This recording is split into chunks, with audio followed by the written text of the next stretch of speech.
It's been 14 years since the release of the original Forza Horizon in 2012. Spanning 3 console generations, the series has forever been at the forefront of the festival racer genre. Off the back of mixed reactions to Forza Horizon 5, Playground Games have taken the series to the holy grail of Japan in an effort to bring it back to its former glory. But beyond all the spectacle, have they been able to do it? I've spent over 100 hours in Forza Horizon 6 so far. Let's take a closer look at its pros, its cons, and everything in between, and try to answer the all-important question: is this game worth your time and money? Before we get into it, be sure to subscribe and ring the bell to be notified of future videos like this one. And if you want to catch me live on Twitch, drop me a follow at twitch.tv/Bafo663. Let's dive in. To say that the world of Forza Horizon 6 is an improvement on Horizon 5 would be the understatement of the century. Coming in at over 120 square kilometers, 30% bigger than Horizon 5, not only is it gigantic, every square foot of it is achingly beautiful. I'm playing with maxed out ray traced graphics on PC, and the way light dances across incredible vistas during the day and down city streets at night is unparalleled, not just in Forza, but in the entire racing game genre. On top of looking incredible, it's jam-packed too. There's no shortage of superb roads to drive, events to enjoy, and details to discover, with the new additions of aftermarket cars and treasure cars giving you all the more reason to explore.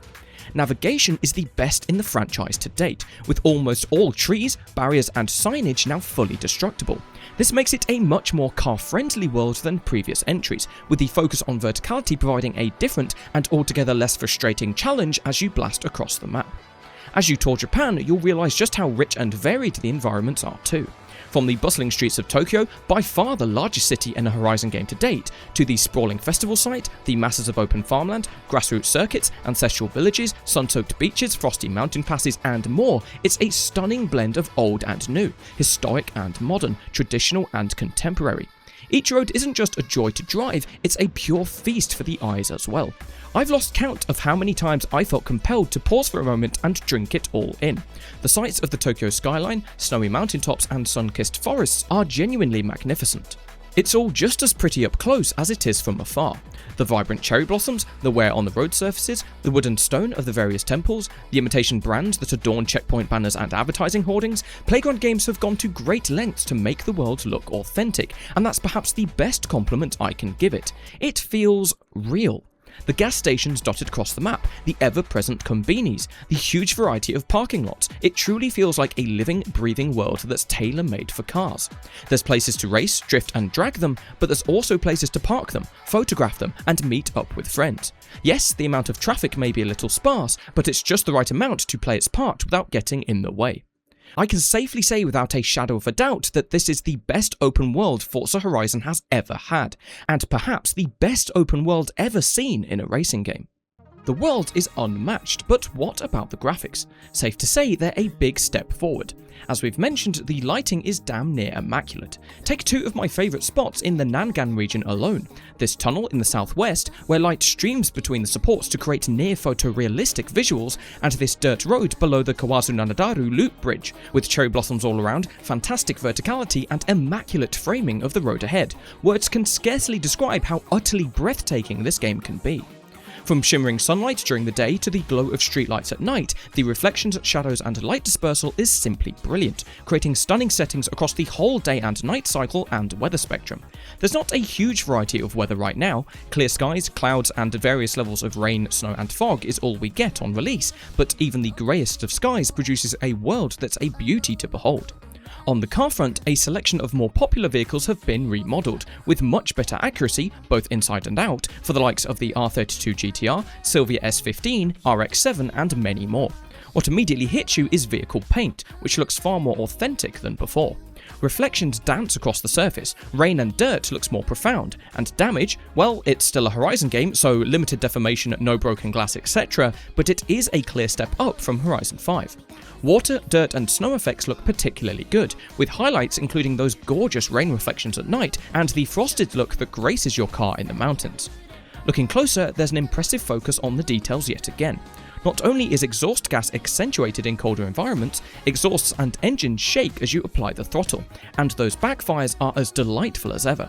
Surfaces dampen and dry in a realistic way, not all at once, but with puddles and pools where you'd expect them. The headlights and taillights of remodeled cars are streets ahead, with far better plastic and glass texturing.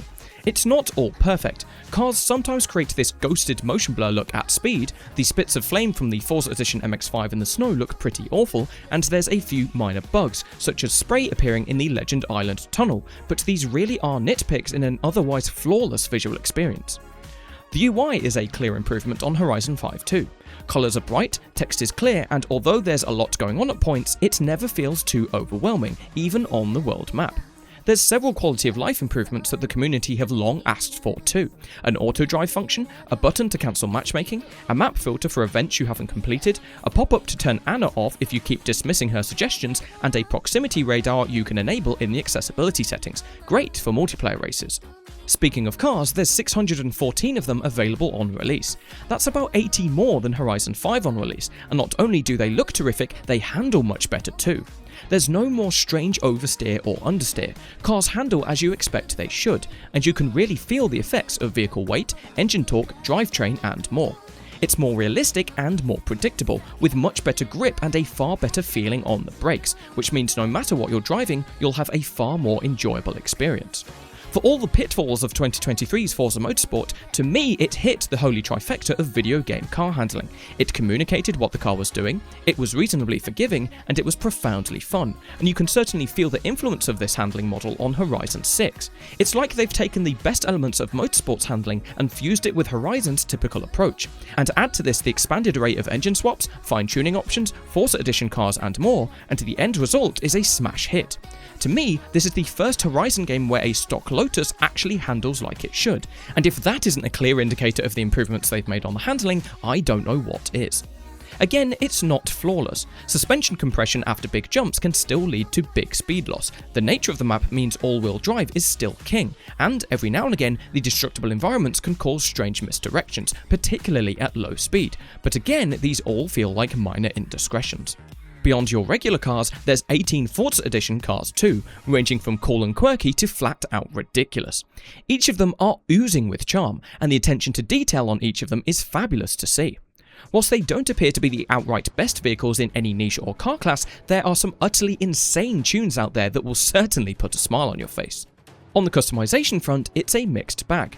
As we've mentioned, paints look better across the board, and there's several new body kits, including some stunning Liberty Walk ones. Plus, finally, the debut of window decals.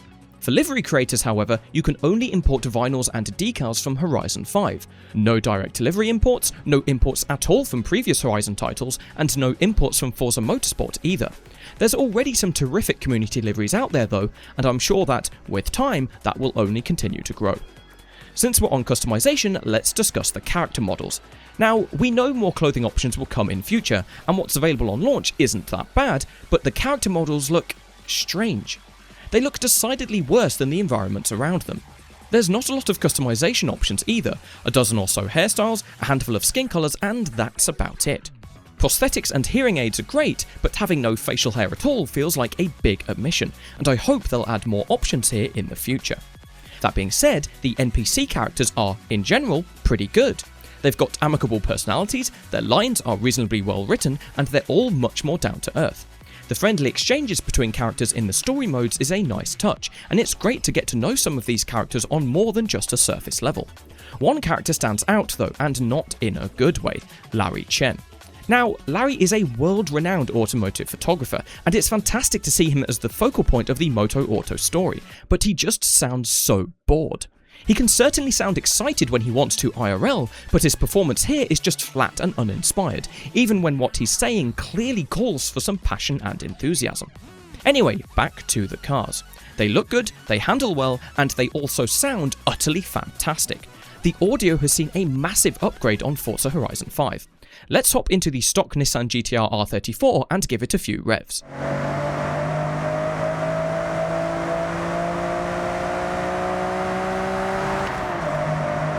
To compare, let's listen to it in Horizon 5.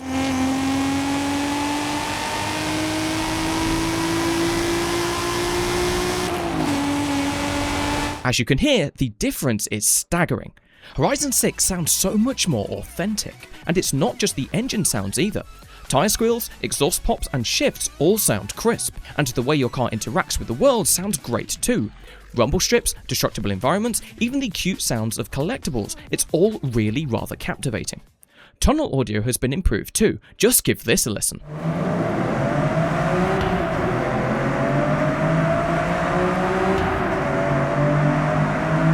It's not just tunnels that boost the audio. From trees and buildings to walls and alleyways, the way sound bounces off surfaces sounds terrific as well.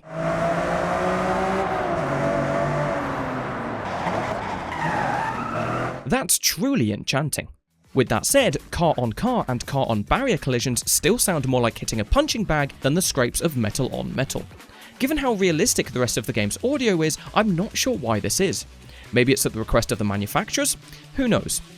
Every good game needs a good soundtrack, and Horizon 6 doesn't disappoint. Pulse, Bass Arena, Excess, Block Party and Wave all return, joined by record label stations from Sub Pop and Hospital Records, the modern classical station Horizon Opus, and the Japan-themed Gacha City Radio. There's something for everyone here. We get Porter Robinson, Roscoe and Public Enemy, and we also get Tame Impala, Baby Metal and Teen Mortgage. One nitpick is that as Epitaph Records isn't in Horizon 6, at least on launch, Horizon XS now runs the gamut from indie rock to punk to modern metal and everything in between. As an alt music fan, that's too wide in scope for me, and on top of that, I'm not sure every song on XS really fits the Horizon vibe. Given the strength of the open world, it comes as no surprise that the tracks and circuits on it are terrific too. Open world racing games typically have either a great open world or great race circuits, but Horizon 6 has got both, and it's miles better than Horizon 5 in this respect. From tight and twisty Touge passes and wide open highways, to ravines, dirt tracks and snowy slopes, whatever style of racing you enjoy, there's plenty of circuits that cater to it. Race starts feel like big events, with fireworks and smoke aplenty, and although you don't take control until the race has started, that does prevent any launch control cheesing. Each event type has a colour theme that's reflected in the signage, barriers and flares, and the crowds that come to watch them feel appropriately big and boisterous. No one in the crowd ever moves their legs, which is a bit unnerving, but since you'll be blasting by them at speed most of the time, you'll hardly notice. Drivatar AI is a tale of two halves. On the one hand, it's clearly more racy. It'll be aggressive, it'll dive down your inside, and it'll make you drive more strategically, providing you with a much more engaging challenge. On the other hand, the AI is far tougher to beat, and not in a good way. At higher difficulties, the AI gets huge boosts to its top speed, acceleration and grip, so much so that even if you drive perfectly, you'll struggle to come out on top. This is most apparent in the Colossus, the endgame highway race, where the AI's advantages are simply ludicrous. This was the only race that took me multiple attempts with different cars and tunes to come out on top. I typically use unbeatable AI in the Horizon games, but I spent most of my time in Horizon 6 2 to 3 steps below the max difficulty. Speaking to friends, they seem to be settling between above average and highly skilled, though to me, the former is too easy and the latter can be too frustrating depending on the race. The AI in Horizon games has always been stronger on road circuits than on dirt, but it's never felt quite this unfair or inconsistent. I certainly prefer it to be too difficult rather than too easy, but I've no doubt the AI will see some tuning in the near future. Forza Horizon 6 has brought back wristband progression from the very first Horizon game, and it's done superbly well. You start at the Horizon qualifiers, racing your way into the festival in C-Class cars. Completing races earns you new wristbands, with new events opening up for B-Class, A-Class and so on.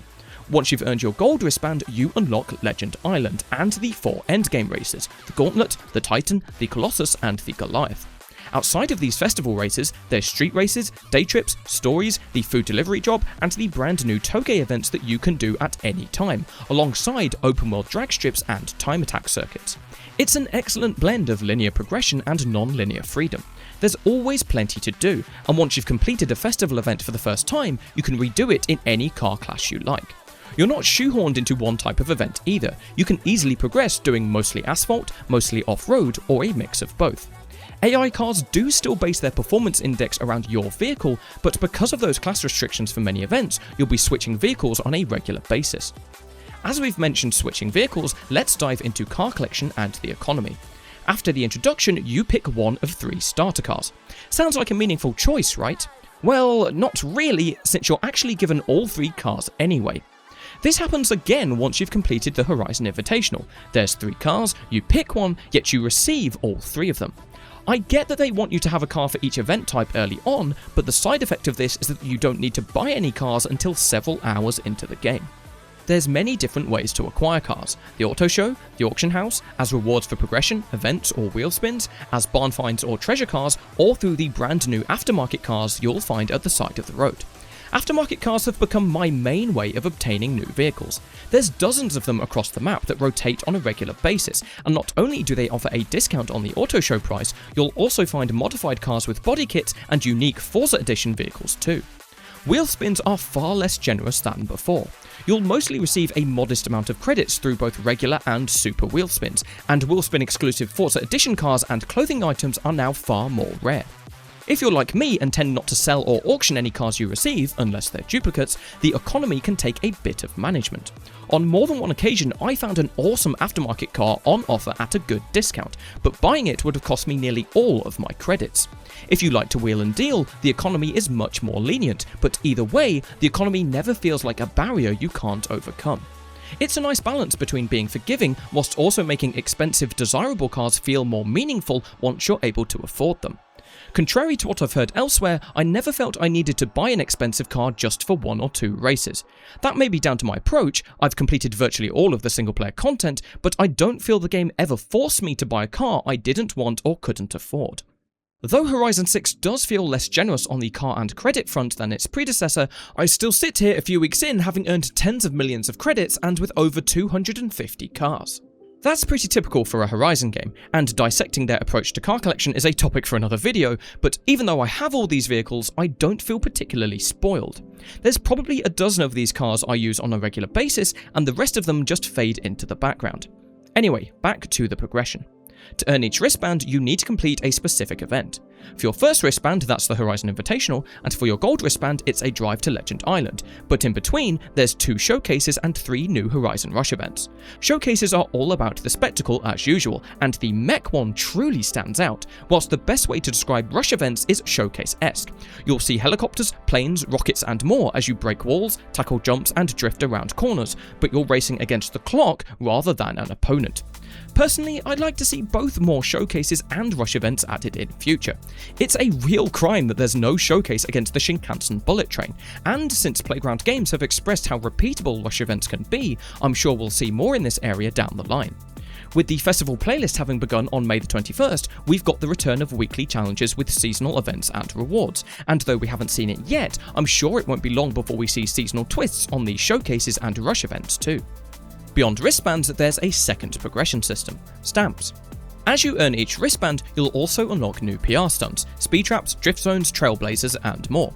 By completing these, alongside collecting the mascots and bonus boards strewn across the map, you'll unlock new barn finds to discover and houses to buy. Prior to release, Playground Games stated that whatever style of gameplay you like, whether that's exploration, racing, multiplayer or more, there would be ways for you to progress, and that's exactly the experience we get. It never feels like I'm forced to go somewhere or do a particular activity. Now, of course, there's time-based stunt parties in the open world and the aforementioned Horizon playlist, but that's just 2 elements amongst a sea of on-demand content. You never feel rushed or overwhelmed, and you're free to tackle the game at a pace and in an order that suits you. Forza Horizon 6 sees some big changes to the structured modes of Horizon play, plus a trio of open-world activities and all new co-op options to enjoy. On the structured front, Horizon Racing and Horizon Drift are more or less what you'd expect. Hide and Seek is virtually the same too, though the map verticality does create a different challenge than before. This verticality, coupled with the more destructible environments, has thankfully made Eliminator much better. Driver skill often wins out over car level in head-to-head races, and both map and car knowledge are even more important in securing victory. Which cars scale hills the best? What's the best route on and off highways? Is climbing a hill quicker than taking a winding road, or not? There's a lot more tough decisions you'll need to make on the fly, and Eliminator is all the better for it. There's 2 new structured multiplayer events too, Spec Racing and Touge Showdown. Spec Racing is exactly what it sounds like, 12-player races where everyone's in the same car and with the same tune, meaning only driver skill will separate you. It's the closest Horizon 6 gets to truly competitive multiplayer racing, and it's an absolute blast. There's no voting system here, cars and tracks are picked at random, and whilst some might find that annoying, I've enjoyed hopping into cars I probably never would have driven otherwise. If you're looking to settle the score one-on-one, that's where Touge Showdown comes in. These are class-limited head-to-head races on Touge passes. These really reward having a close connection to your car and your ability to pull off daring passes and defences. It's great to finally have a proper 1 vs 1 mode in a Horizon game, and I've loved the challenge of going mano a mano on these tight and twisty mountain streets. These Horizon play modes have their own progression and levelling system too, with separate rewards to boot. Again, no matter what you do in Horizon 6, you're making forward progress, and it's great to have that freedom to play the game the way you want to. Hang on, where's King, Infected and Flag Rush? Well, unfortunately, these Playground game modes are absent on launch, and it's not 100% certain they'll arrive in future either. These are mainstays of the Horizon series and are fan favourites for many, so I do hope we see them return in some form or fashion in the not too distant future. In the open world, we've got stunt parties, essentially Forzathons from Horizon 4 or arcades from Horizon 5, which reward credits on completion. In my experience, they've been pretty populated each time I've done one, though we'll have to see if they remain that busy over time. Forzathon points and the Forzathon shop have been removed, and though I do think this is a good move, I hope stunt parties get other rewards than credits in future, as over time, credit creep could make them a bit of an afterthought. We've also got open world time attacks and drag races. These are held at grassroots circuits and drag strips across the map, with class-based leaderboards for each. These have already become very competitive, and I have to say they are very fun to repeat. It's great that you can just rock up to them and get stuck in, and the live splits and big digital leaderboards have kept me going lap after lap on numerous occasions.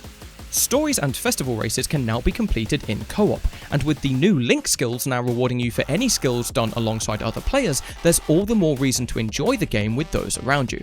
I've already been in several convoys for Horizon play modes, the reintroduced car meets and more, and as someone who typically prefers single player experiences, I've been having a blast in Horizon 6 with friends and strangers alike. Not only can you race and cruise in multiplayer, you can build in multiplayer too. Collab, an extension of the Events Lab, now lets you and your friends design and build whatever you'd like together. There's 2 other ways to get your building kick too, garages and the estate. There's 8 houses you can buy around the map, and each one has a garage you can customise to your heart's content. There's a staggering amount of assets here, and no doubt plenty more on the way. And as you can download community-created garages like you can with liveries, the interior design skills of the community are right at your fingertips. The estate is where you can truly let your creative juices flow. This is a big plot of land where you can build pretty much anything you'd like for you and your friends to enjoy. Highways, drift circuits, mini cities, there's countless assets at your disposal, and community prefabs make it pretty easy to get started. The only limit is your imagination. Well, that and the asset counter. These environmental customization features add a whole new side to the Horizon experience. It's a big step forward in my eyes, and the fact that it's designed from the ground up to be enjoyed with our friends too is a fantastic design decision. There's a few extra tidbits worth mentioning. Rather than the ability to fast travel anywhere being something you unlock or buy, in Horizon 6 it's something you can do from the very start, and it's totally free. As long as you've driven the road before, you can travel there in a flash. When I found this out, I feared it would really shorten my gameplay experience, but frankly, given the sheer size of the map and content available, I'm very grateful to have it. It makes navigating the world much easier, it means we no longer have the chore of collecting fast travel boards, and it removes the friction of long, meaningless drives. Day trips have replaced the expeditions of Horizon 5. Rather than action-packed adventures, each day trip is a 2-part tour, with a leisurely drive followed by an activity such as a race. Instead of unlocking additional content, day trips reward credits and points towards your next stamp. These might not be for everyone, but personally I'm a big fan. They're a welcome change of pace that helps you drink in your surroundings, learn more about Japan and its car culture, and give you opportunities to overhear interactions between the game's various characters. Honestly, one of the first thoughts that came to mind with these was that if Gran Turismo were ever to make an open world game, they'd definitely include something like this, and that's a real compliment. For a series that typically has a gung-ho approach to its cars and its worlds, these day trips do a lot to help us appreciate our vehicles, our environments, and the people around us in Horizon 6, and to me, that can only be a good thing. Day trips are one of the 4 stories in Horizon 6, and each of them are unique in their own way. From Larry Chen's photo tasks for Moto Auto, to joining Drift Club Japan and helping Yuki source, tune and test cars for the festival, they're all mildly entertaining, though sometimes you do get more entertainment from the AI falling over itself than the story they're trying to tell. Even so, I'm a sucker for a good story, and I hope we see more of these as we press forward. Right now, little is known about the forthcoming expansions and DLC car packs. Other than the Italian Passion car pack arriving in July, everything else is pure speculation. As there's some notable cars and manufacturers missing, such as the McLaren Senna and Bugatti as a whole, there's plenty of rich pickings on the car front. Expansion-wise, we do know that LEGO are releasing 2 Horizon 6 sets with in-game rewards in August, so another LEGO expansion, like we saw with Horizon 4, wouldn't be totally unexpected. I just hope that if they do it, we get more unique LEGO cars and better world immersion than before. Performance-wise, Horizon 6 is really rather impressive. Other than a few stutters in the introduction, the game has run almost flawlessly. I can count on one hand the number of momentary frame blips, and I've only had one crash, curiously whilst I was paused and away from my PC. I'm running max graphics with max ray tracing with my 5070 Ti, 9800X3D, and 32 gigs of DDR5 in 1080p, and I've been getting an average of 110 FPS, dropping to 90 FPS if I'm pelting it through a forest. It's remarkably consistent, and yes, even though the game is 155 gig on PC, it appears to be very well optimized. Forza Horizon 6 is priced at $69.99 for the Standard Edition, $99.99 for the Deluxe Edition, which includes the Car Pass and a Welcome Pack, and $119.99 for the Ultimate Edition, which provided 4 days of early access, plus includes the first 2 expansions, VIP status, and the Time Attack and Italian Passion car packs. If you want to try it out, it's also available via the PC-only Xbox Game Pass for $13.99 a month, or on Xbox via the Ultimate Game Pass for $22.99 a month. Is Forza Horizon 6 worth your time and money? In my opinion, yes. I had pretty high expectations for this game before its launch, and Playground Games has blown my expectations out of the water. It's the best world they've ever created, the best visuals and the best sound in the series to date. It runs well, it's stuffed to the gills with content, and proper progression has made its glorious return. The attention to detail is staggering, the road design is incredible, and the sense of adventure is second to none. This is a stupendously good video game that I cannot stop playing. At a time when so-called AAA racing games are few and far between, this is a much-needed shot in the arm. It set a new standard for the genre, and it shows that, when you do things right, there's still a huge audience for racing games out there. I'm giving Forza Horizon 6 a 9.5 out of 10. I've docked it half a point for the minor quibbles I've discussed, but make no mistake, this is an immaculate open world racing game. It's a love letter to Japan and to car culture, and after over a decade of fans demanding a Horizon title in the land of the rising sun, Horizon 6 does it justice and then some. Whether you like asphalt or dirt, playing solo or cruising with friends, romping into multiplayer or taking things at your own pace, Forza Horizon 6 is an impeccable driving sandbox, and it's the perfect canvas for Playground Games to build and expand on in future too. Have you played Forza Horizon 6? What score would you give it out of 10? Let me know in the comments below. Be sure to like and hype the video if you enjoyed it, subscribe to the channel and ring the bell for all the notifications, and if you want to catch me live, you can follow me on Twitch at twitch.tv/Baffo663. My name is Baffo, and I'll see you next time.